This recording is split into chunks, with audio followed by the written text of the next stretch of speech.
আসসালামু আলাইকুম রহমতুল্লাহ বরকাতুহু। আশা করি সকলে ভাই বন্ধু বাপ চাচা মা খালারা সবাই ভালো আছেন।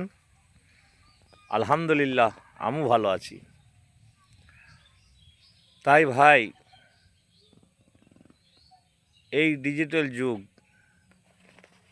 এই যুগে যত রকম কিছু আছে সমস্ত কিছু ভোগ করুন, কিন্তু মানুষের সেবা করুন, মানুষের ভালোবাসুন, মানুষকে শ্রদ্ধা করুন।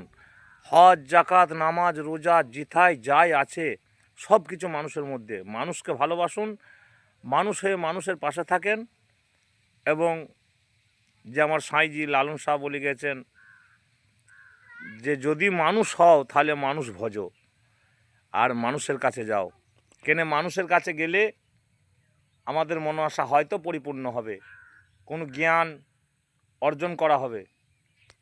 আর মানুষের ওপরে দুশ্মনী, মানুষের ওপরে হিংসা বিবাদ এগুনা করলে আল্লাহ তার ওপরে বেজার হবে, তার ওপরে গজব নাজেল হবে।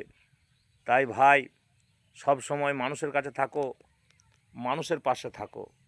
এই বলে আমার বক্তব্য বন্ধ করলাম।